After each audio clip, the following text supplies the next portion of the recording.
Madlab Performance presents The Lab Podcast. Here's your host and chief mad scientist, Dan Gilbert. Hello and welcome everybody to The Lab. I'm here with Alec, Bulat, executive producer and fitness coach. I didn't forget anything. Alec, how you doing? Good. How about yourself, Dan? How you doing? I am great. We're also here with Juliana Rossi. Juliana, how are you doing? Fantastic. How are you? Great. Nutrition coach, fitness professional. You have a ton of titles, I'm sure. Go by many names. That is probably true. No rules, Jules, of all sorts of things. Today's podcast is brought to you by FNX Fitness. If you're looking for a supplement company that will help you rise up, look no further than FNX Fitness. Rocking the shirt over there. I'm about to say, everybody look at the camera right now. Got some clothing. I'm currently wearing FNX apparel at the moment. This wonderful tank is brought to you by FNX. FNX, if you didn't hear before, FNX. With products ranging from recharge to help amp up your workout, restart for your AM protein blend, and rebalance for all your super green needs. Whether it be gaining muscle or just looking to live a healthier life, FNX will help you get there. For 15% off of all FNX products, use code MADLAB with a capital M and a capital L. Make sure you put that in at checkout, and let's get you one step closer to your nutritional goals. Pretty successful ad read, I think. Yeah, so far so good, buddy. Alec, what are we doing here today? Well, it's actually funny that you said nutritional goals because today's topic is, in fact, nutrition. Matter of fact, we're going to be busting some myths today about nutrition, which I'm actually very excited about. And that is why we have brought on Giules here, who is a nutrition coach, among many other things. So she's going to be helping us. Wolf Dog Tamer. Mm-hmm. Wolf Dog Tamer, as you can see. For all you YouTube subscribers out there, remember to subscribe to our YouTube channel. So Giules is going to be talking to us today a little bit about some of those big nutritional fads that we have going on, some of the myths that you hear circulating the internet quite a bit. And, we're just going to kind of take it away on that. And we have some pretty big talking points today that I'm really excited about. And I'd say that's pretty much it.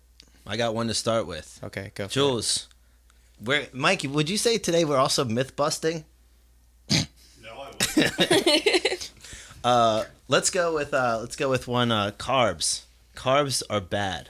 They're terrible. Terrible. They're awful. Yeah, you don't need carbs. You should never eat them. I personally have never ate a carb in my life. Not once. Pretty impressive. Not once. I think I've maybe got one once, but other than that, have a pretty clean slate. Just kidding. Carbs are really, really good for you, and you really, really need carbs. So when it comes to, sorry, I'm staring at Wolfie. When it She's comes very to, so there's a lot of stuff going around. I feel like the last 10 years, the whole no carb thing has been a giant movement. This whole no carb trend. I mean, back in the 90s and early 2000s, it was the no fats, and now it's the no carbs. And so, I feel as fitness coaches, we all know you need carbs in your diet. It's a primary source of energy. Absolutely. It's why it's called a macronutrient. There's the three: the carbs, the fats, the proteins. Everything, all foods, all of life, you need them. You need all three. So I think some of the biggest kind of I guess no carb, low carb trends going on right now. I mean, everyone knows about keto. Mm-hmm. That's Keto's not a new a giant thing. one Yeah, Atkins isn't a new thing. But I guess for people who don't know what keto is, I think traditional keto is less than 20 carbs a day. Yeah. Right? Yeah. Or 15 carbs. Whatever gets you to, I think it's, I want to say you're right with the less than 20. It's something in the, it's something super low. Ketosis. But right? just zero. So there's been a lot of stuff. I guess recently more kind of articles and stuff being published about research being done on keto. So the whole thought behind keto kind of goes back to hormones. So when you eat carbs, those carbs, I mean, they all get processed metabolically, and then eventually they release insulin through the pancreas. So insulin then goes to your cells, and your cells use that as, as they need to. But insulin, Yeah. So insulin is kind of thought as like the fat storing hormone. But so like the more insulin like people tend to have, the more fat they tend to store. So behind keto, it's like if you don't eat carbs, you won't have these spikes in insulin, therefore you're not storing fat. But that's kind of been like disproven like the last couple of years, all this research they've been doing, it's like this huge trend. But the one thing keto does, I guess, do is kind of switch your body into ketosis. So if you're not eating carbs, you're burning fats as your primary primary fuel. Yeah. So I think what a lot of people get confused about though is that there's dietary fats and there's body fat. So dietary fat is the fat that you're taking in through your diet. That's what's being burned. You're not necessarily burning body fats as fuel. Okay. So a lot of people who do keto who see those like I guess large changes in like body weight, especially like, I mean, if you're losing weight on keto, it's most likely because you're not having those like highly processed carbs in your diet, like pizza and cake and cookies that are all really, really high in fat as well. So you're eating in a calorie deficit. So calorie deficit means you're losing weight, you're burning body fat as a source of energy. And it does seem that a lot of these diets do seem to find a different way of spinning a caloric deficit. Yeah. Right? All right, we'll cut out a macronutrient. Okay, we're going to limit the amount of time that you can eat. We're going to just have you eat cardboard all day, but as much cardboard as you want. So Absolutely, that's also good. Because that's 0 calories in cardboard, right? No calories in cardboard. I think that, where was I going with this? Alec. We'll find out. Look into my brain. Okay. Bring me back. So I got it. Okay, Don't cool. worry, everybody. Don't worry. I'm not going to see now as of yet. I see Mike. Mike's got to put his little thing in. So carbohydrates also, I think that when people cut out carbohydrates, they also lose a lot of water weight. So those foods that you mentioned are also high in salt, right? So sodium content, and that's going to help you store water weight anytime that you stop eating stuff like that. But then carbs as carbohydrates naturally help you retain water, and then also a primary source of energy. So like that's a big part of it as well. So I think that as soon as people start keto, they see some great fat loss, some great progress in their diet journey. But a lot of it is just a cut down in water weight, and I think people need to be aware of that, and then not have these expectations that that's going to continue, or that. Man, I am really losing myself here. No, man, I see where you're going with this, right? It kind of wraps back to like what Giules had already said, though, right? It all comes back to the calorie deficit and the water loss, right? And a lot of what we're going to touch base on today going forward is going to kind of wrap back into that same mentality, because at the end of the day, if you're trying to lose body fat, Giules, what do you need to do? Eat a caloric deficit. Shocker of the century, right? But I mean, you are like, you're right, because like you think about how carbs are like processed in the body. You need water in order to like do everything. You need water for everything, but water is a huge part in processing carbohydrates and making glucose, and like, so you know the whole like ATP equals energy thing. You need to add water to that equation in order to like metabolize carbohydrates. So if you don't have carbohydrates, there goes a huge portion of water. You know, I mean, you need it for like obviously every other body process as well. Yeah. But like, it's just. I feel like a lot of people don't even realize like how cellular respiration works, right? Like they don't understand like how the cells actually use glucose in that sense, right? Or photosynthesis or whatever it is, right? Like, so they don't have a general understanding of like the chemical components of like how cells are maintaining function on a consistent basis, right? Because glucose is the energy source that most cells use on a consistent basis, correct? Yeah. So without glucose, then you're going to turn to what first? Well, it's so glucose is like your basic unit of carbohydrate. From there, it'll go to fats. Okay. Right? Dietary fats, as you're saying, right? Fats, yeah.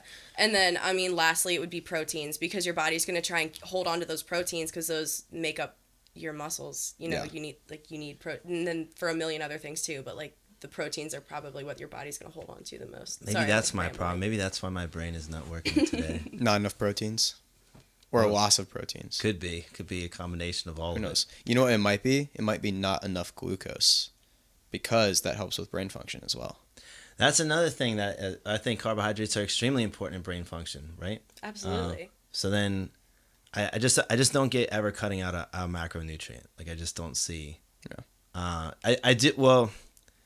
There is some research on keto, for like people with some extreme health issues, Yeah. right? Epilepsy.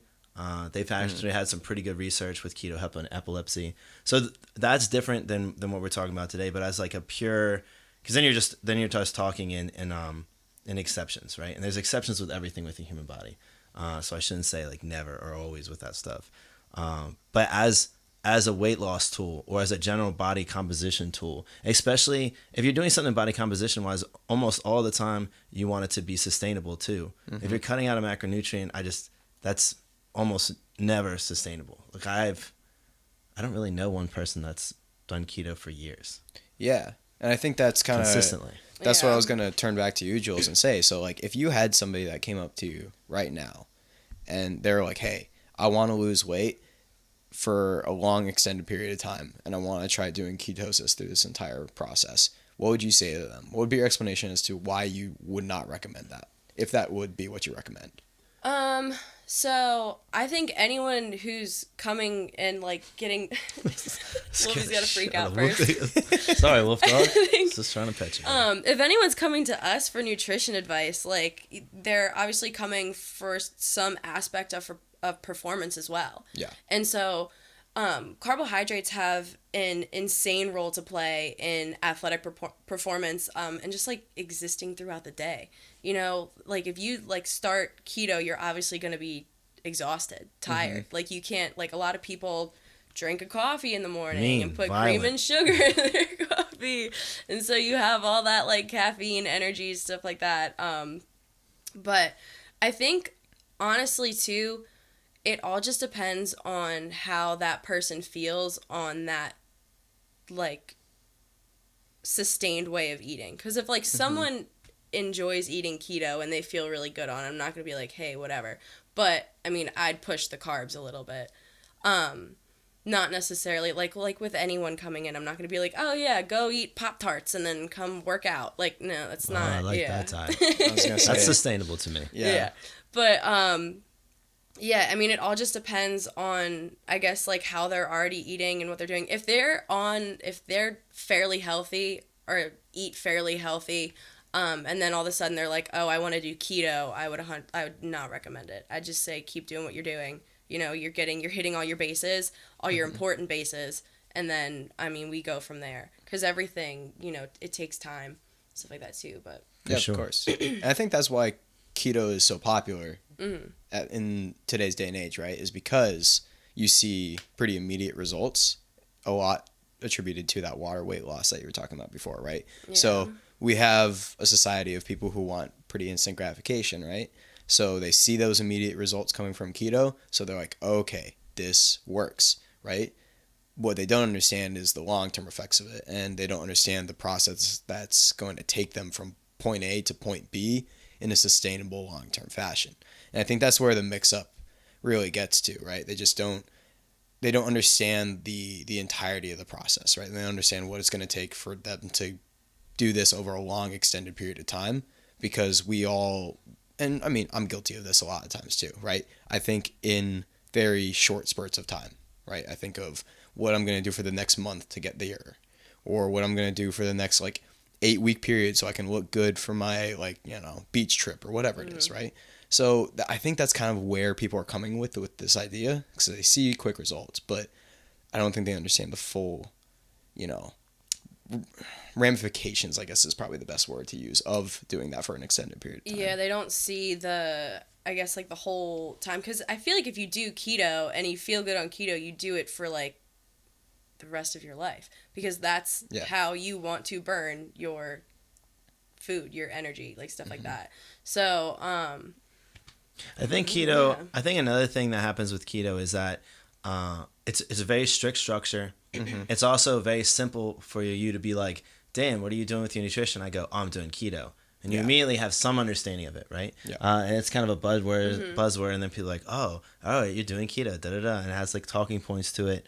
And then also there's a community with it, right? So then if I do keto and you do keto, we're like, oh, let's talk about, so like it's got a community, just like any other big trend in nutrition or fitness that gets popular, right? People want to be part of a tribe or a community. Exactly. And I think that's also where a lot of people go with it, if that makes sense. Which brings us to our next point, and I really want to get into this so that we can just keep going forward through. Oh, go ahead. You have something?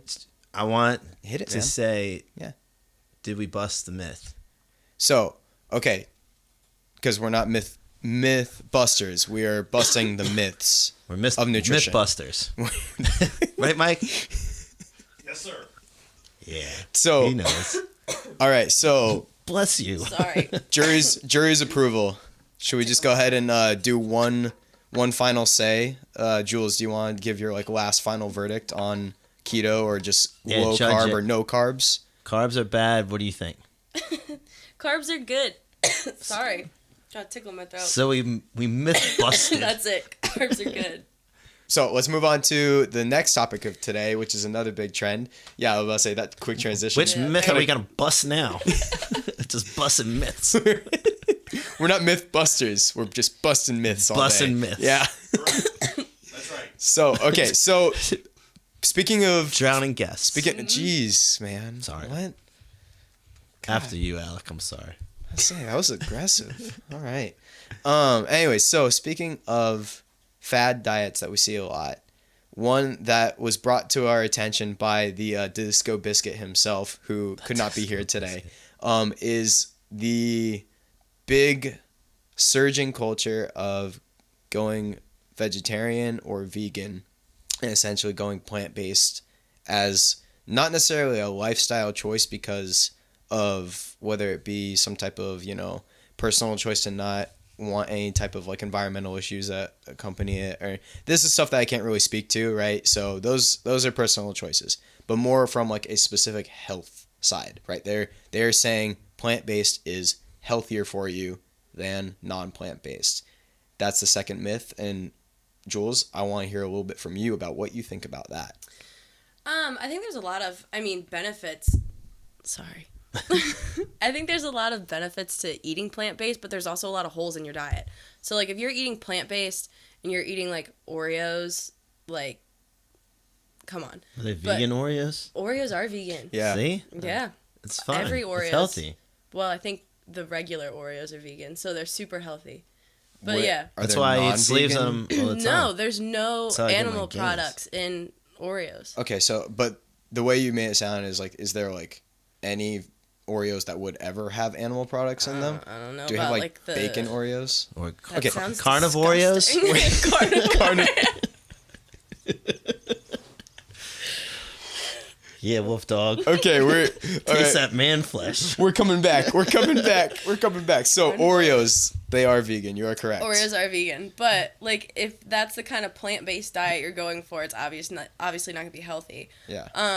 I feel like I don't know, from a performance standpoint, if you just eat plant-based, I feel like there's gonna be a lot of holes in your diet. You're not getting complete sources of protein, so you're gonna have to supplement there. You're not, satiated eating all these like plants and stuff. You can eat a ton of stuff. It's very like nutrient dense for how many calories you're getting, but also at the same time, it's kind of hard to just like sit there and eat spinach all day. You can get a complete, right? You can get a complete protein profile by eating plant-based. It just has to be Yeah, you have not to from like have a one bunch of source. different- Right, yeah, yeah, it's like crazy from different. variety. Like you could eat like black beans and like pea brown, protein or yeah, whatever. stuff like that, and then it makes a complete protein. versus eating like a cow leg. Yeah, or something. if you're Do you just just eat knocking straight out up a cow leg. legs?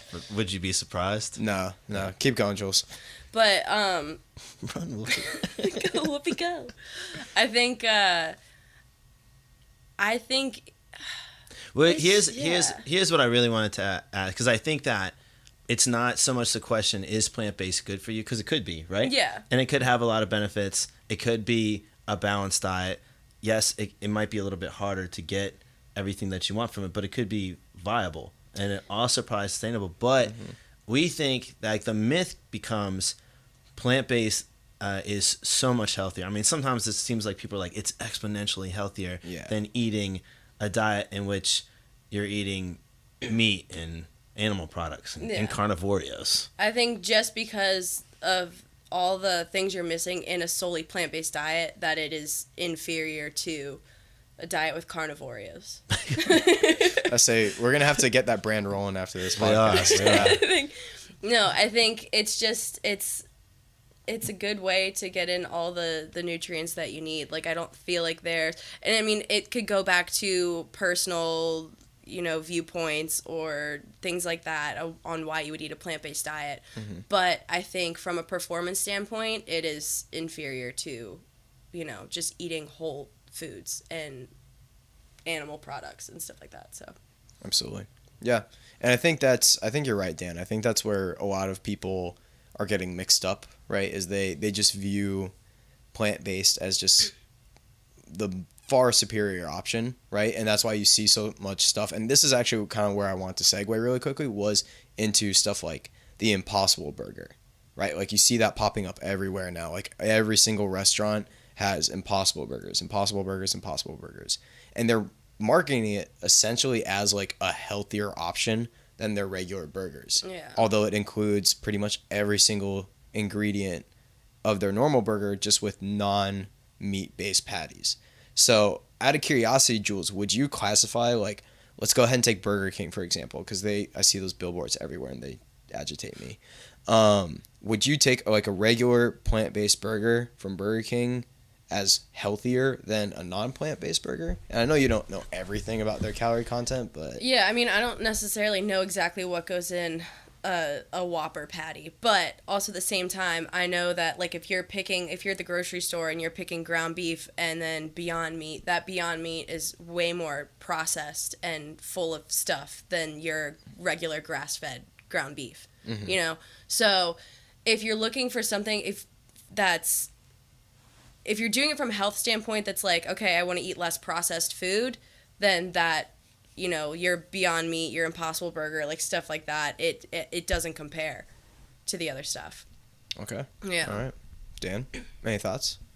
I would agree with Giules with all of that.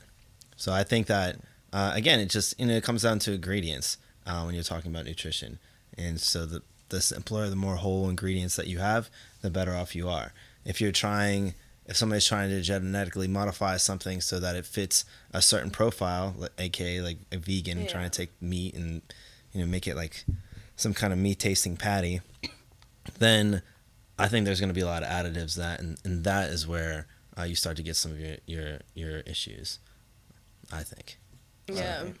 So let's go ahead and bust this myth or not. Giules, verdict: is eating plant-based healthier than non-plant-based? I don't think it's healthier. Okay. Yeah. Okay. I think there's too many holes in the plant-based diet to compare to a regular healthy whole food diet. Not the grocery store, like eating actual whole food. We're not gonna market Whole Foods. Yeah, we're not marketing Whole Foods No. here. There's no plug. Unless you want to sponsor us, Whole Foods. So. And then we will market you. Yeah, and then we'll we'll have a whole Yeah. ad read. Yeah. and For it'd sure. be great. I know, like, Bezos might be in space still, but like, if you're hearing this podcast right now, just know that I'd market it. So yeah. I mean, really, even if Oreos wants to sponsor us now. Yeah, I was about to say it's a new flavor. Carnivorios. Yeah, we could just know that we're a creative team. So, all right. It's got Well, bone marrow.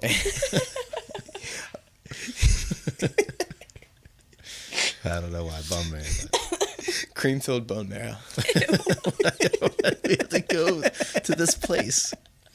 I mean, I couldn't help myself. All right, so continuing on, and I think this actually kind of comes back to the plant-based versus non-plant-based, is we're going to take a quick run down the myth of cleanses. And I really want to talk about especially juice cleanses, because that is a fad that you see a lot today, right?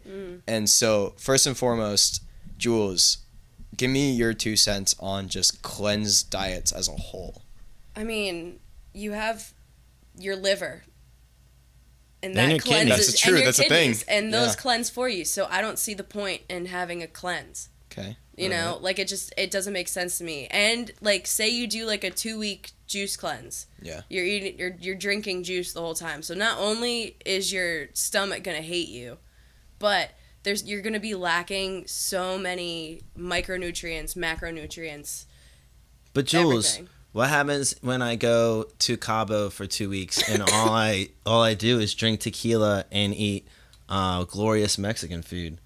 So then I obviously need a cleanse from my bad behavior, and I just need a reset. Right? I just got to reset. Never stop drinking tequila. The tequila itself is cleansing. I agree completely with that. No, especially but- the cheaper, The rail. the rail. Anyway, but come back and just eat your normal diet. Like, you don't, like, a diet full in good lean proteins and good vegetables, green leafy vegetables, and whole grains and stuff like that. That's enough of a cleanse that you need to come back, or when you come back from Cabo. I also think a lot of times it'll have pretty much the same effect.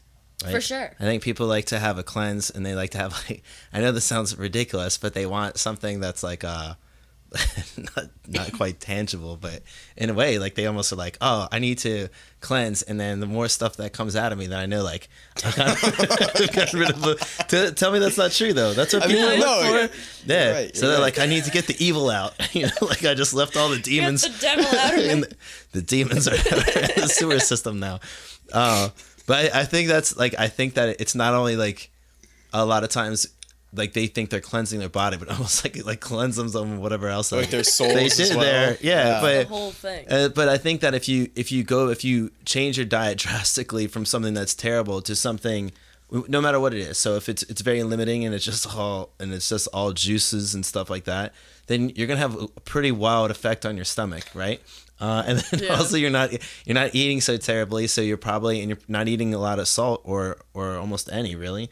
From your juice cleanse, so then you're gonna drop a lot of water weight, right? You're not eating a lot if you eat a regular diet with the lean proteins, and then you eat a lot of vegetables and stuff. Again, your salt intake's down, so it's gonna have the same effect. Also, it's a drastic change in the diet that you had when you're in Cabo drinking whatever tequila and doing whatever.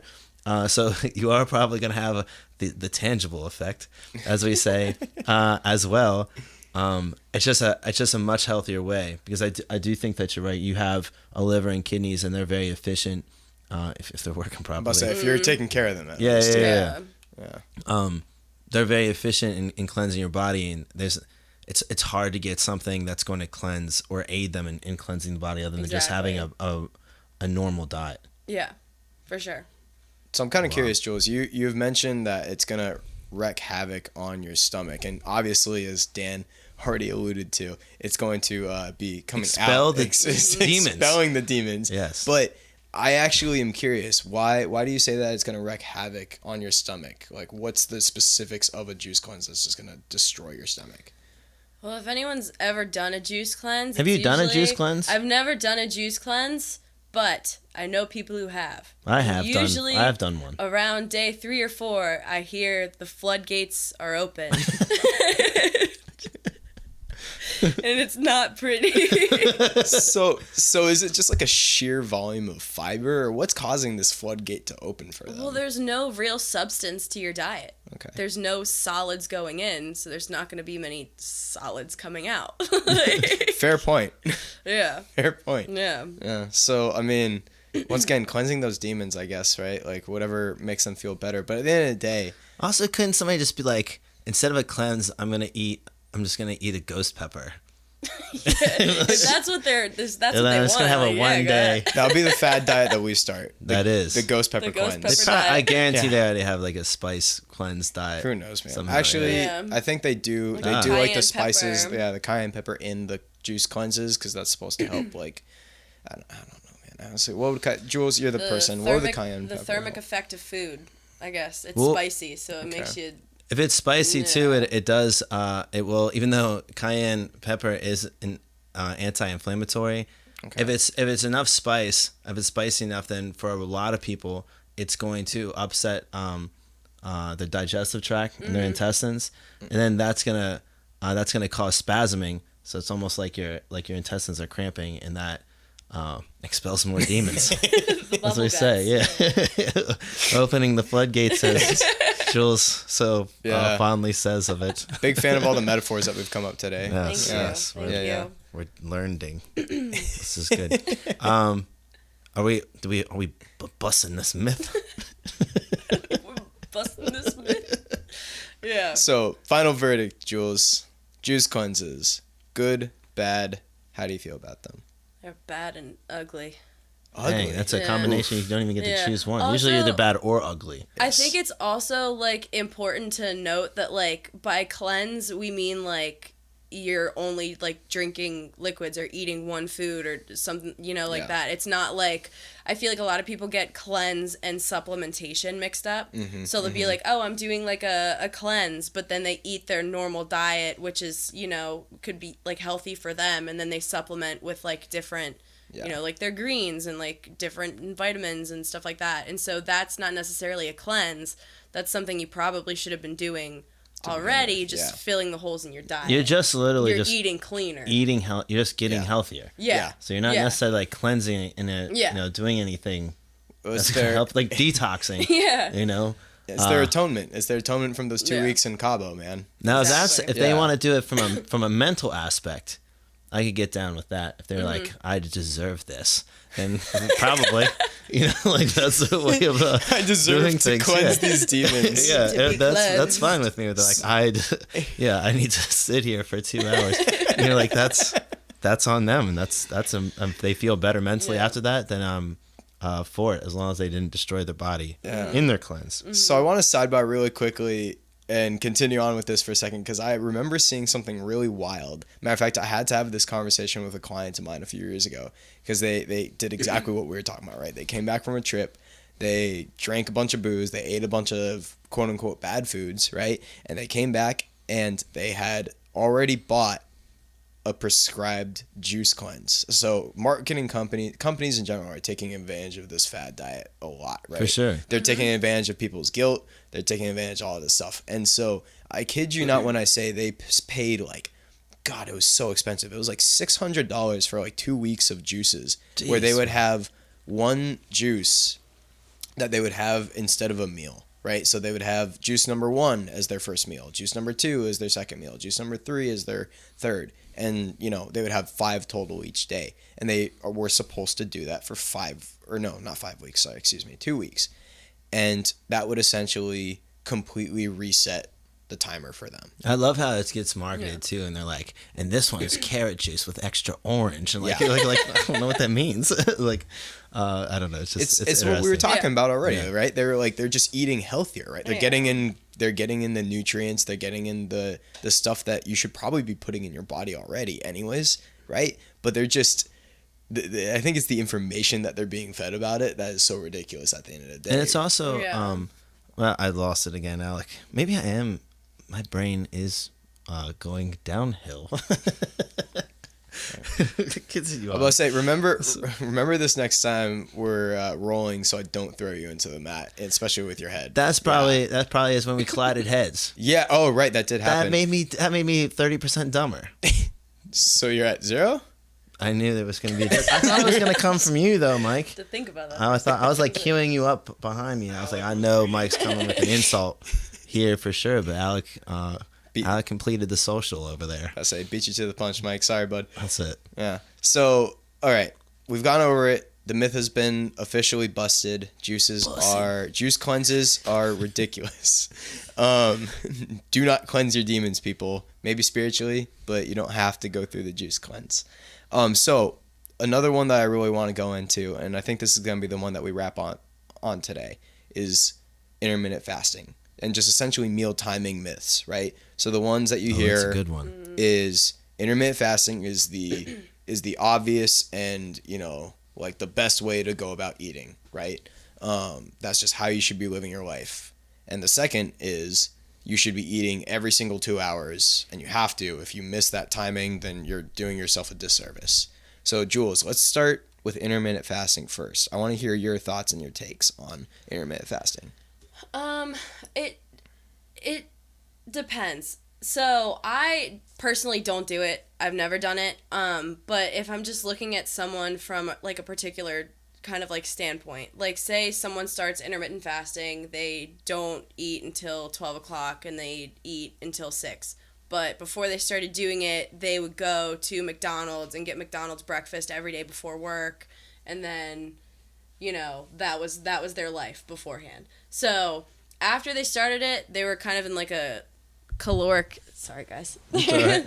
After they started, they're already putting themselves in a caloric deficit, so they're going to lose weight. But I think that's another thing with intermittent fasting, is that it's just another way to eat in a caloric deficit. Like, you don't necessarily have to intermittent fast in order to see the same results. Okay.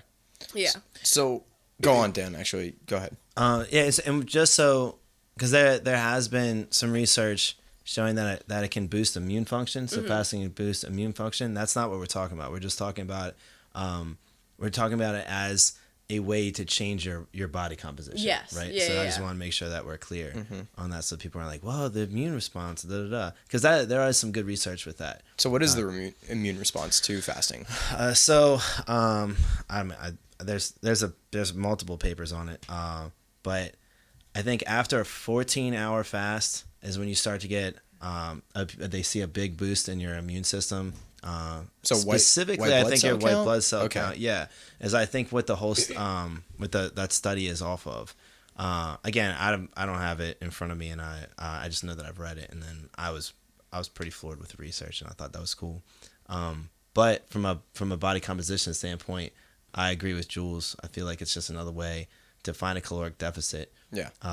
If it's to work in somebody's schedule and that really helps them find structure, then I think that's a good thing. But I think a lot of times that's what meal timing is, right? Yeah, for your sure. timing should be individualized. It should be based around your schedule, and when you feel like you're gonna have structure to actually eat healthier and fit into your caloric deficit and get all your macros in and stuff like that. Yeah. So I agree. I think that I'm not gonna like tell people like what to think, but I feel like if you're gonna Tell 'em do what to think, Giules. intermittent That's why you're fasting, that shouldn't be the main like thing. If you're gonna lose weight, eat in a caloric deficit. If you need to intermittent fast in order to eat in a caloric deficit, give it a try. But however, you don't necessarily need to intermittent fast in order to see those results. Yeah. what about meal timing? Because that was the other one. So some people feel like you need to make sure that you eat breakfast in the morning, and that's going to kickstart your metabolism. And some people are like, no, you should not eat breakfast in the morning because that actually interferes with your digestion. What do you think about these things? I think it depends on what your schedule is. So a lot of people, like, you hear like, oh, never eat right before you go to bed because that food's just going to sit there. I mean, it is going to sit there, but you have 24-hour glycogen pathways. So that food can still be used within that 24 hours. So it really doesn't matter when Can you you eat explain that? Because that is really, really important in this food timing. I was just gonna Yeah. say that's important. And to people a lot of don't what we're understand talking about. this, and I think it's a big thing. So explain the 24-hour pathways. So say you eat like some crackers before bed, something carby, because glycogen is a carb, Right. So you're sitting there, you're eating your crackers. 2 hours later, you go to bed, you feel guilty because you ate crackers, they're just sitting in your stomach. That's not necessarily true. If you wake up and you're working out at 5 a.m., I think it's honestly better to go and eat a larger meal with more, I guess, carbs, healthy fats, proteins at night. Go to bed. Go Crush to that bed. mic. I'm just Busting really mics.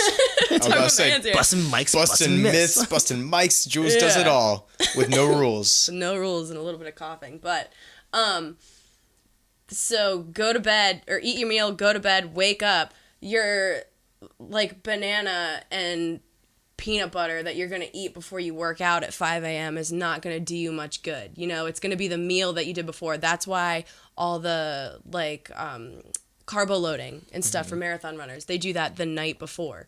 Because they have those that's a carbs really in good their point. system. Yeah. Yeah. And they're not like doing like in the office where he's just like eating Alfredo as he's running, So you have those nutrients in your system readily available for you to use. They're not just sitting there becoming body fat. Yeah, and I think that's Yeah. where people just have a huge misunderstanding of what carbs do. And I think a lot of people also weigh themselves in the morning. Yeah. Right. So then if you eat at midnight and you go to bed at 12:01, then you wake up in the morning, you weigh yourself at 5:00.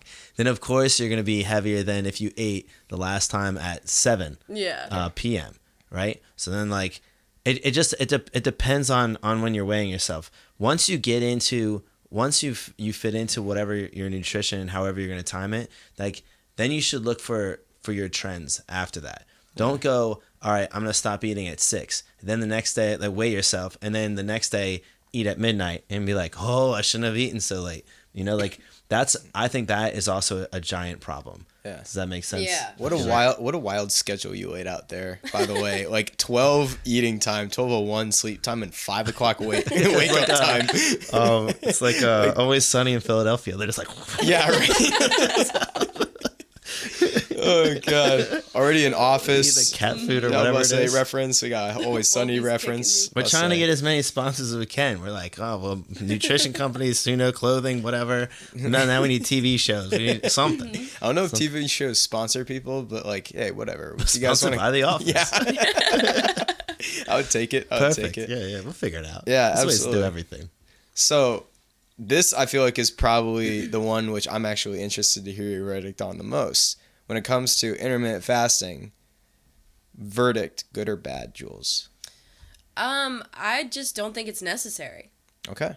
Like, I don't think it has that much of an effect on, I wouldn't necessarily say performance, but I don't think it has that much of an effect on a body composition standpoint. If you feel better intermittent fasting, or if it works into your lifestyle, go ahead, by all means do it. But I think you can get the same results, again, eating a balanced diet of healthy foods. Yeah. And, doing all the right things. It's crazy how that Working works out, right? Yeah, seriously. It's almost like it's too easy. Yeah.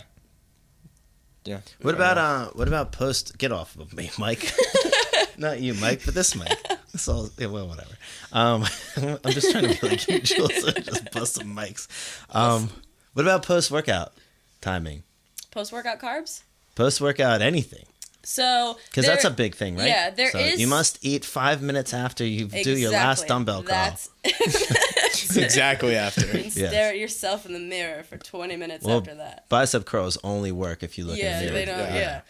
Yeah. There has been research that says within, I think the window's about 2 hours. 2 hours after working out, it is beneficial if you eat your carbs and your proteins. Not all of them in one. Slow down. It's aggressive shake. Yeah.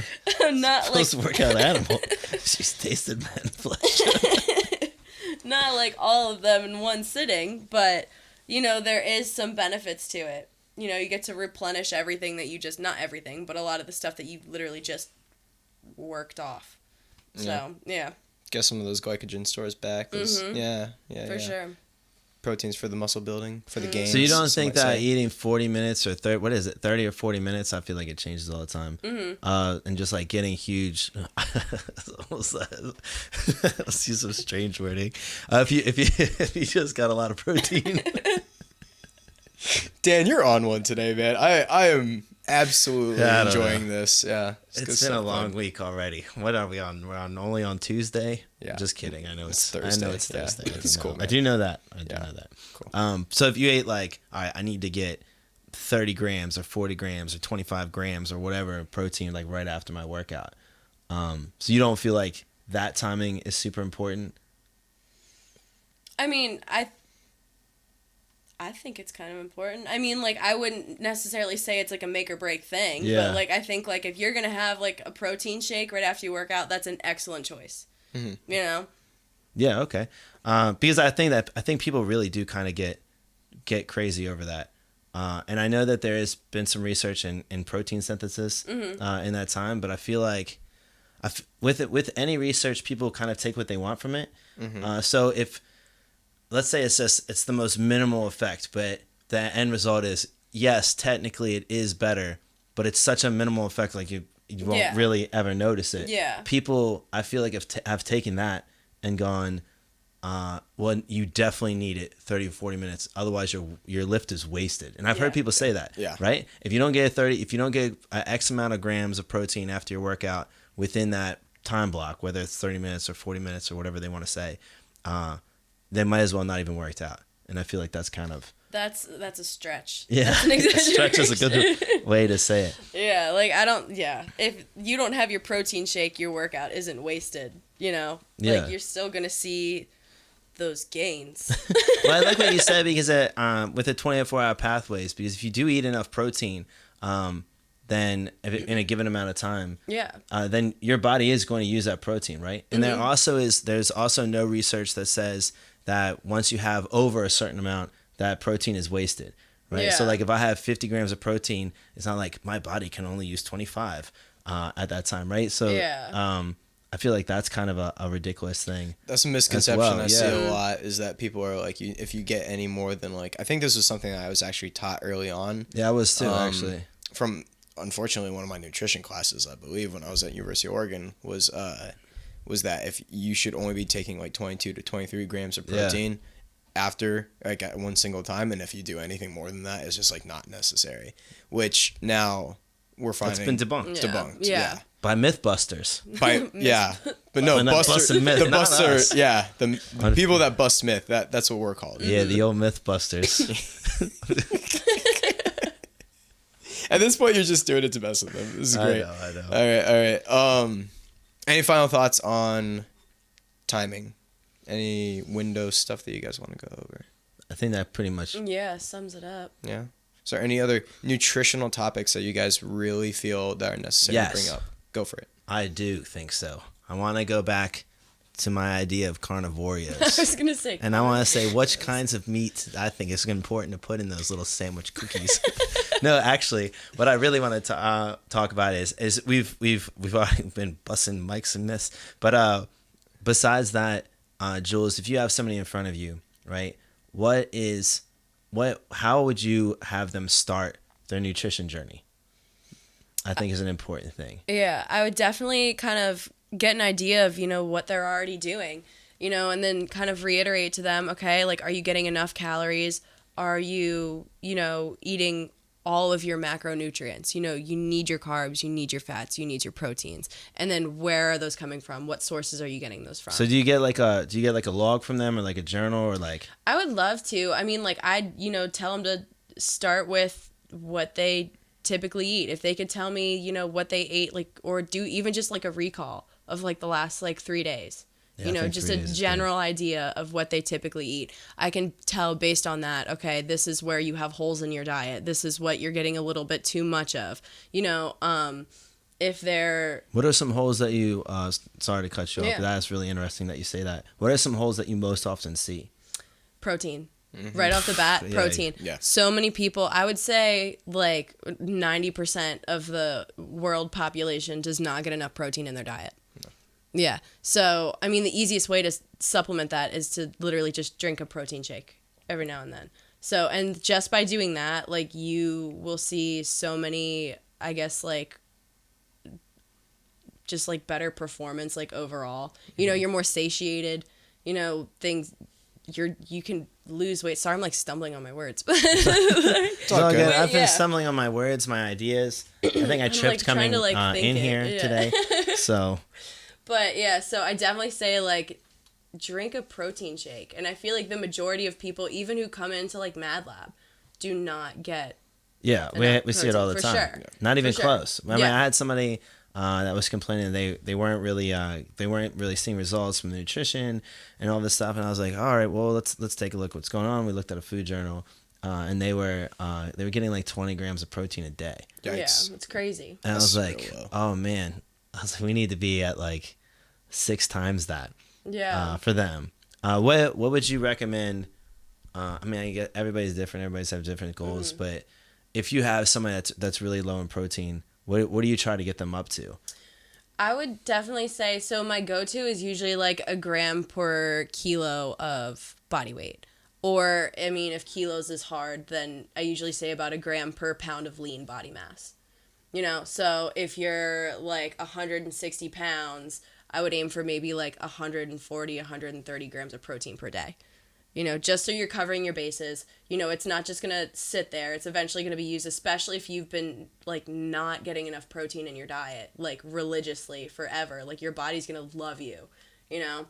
I think that's kind of like a good, like, starting point. And then, you know, you kind of will take into effect, like, okay, do you want to gain weight, do you want to lose weight, you know, kind of after the fact. But just to like cover your bases and fill that in is like, and start adjusting from there. It's a good start. Yeah, that makes sense. I think that you have a lot of people that go into working out pretty hardcore when they're trying to especially when they're trying to lose weight, right? And then they're not getting enough protein, so their body is not building back any muscle.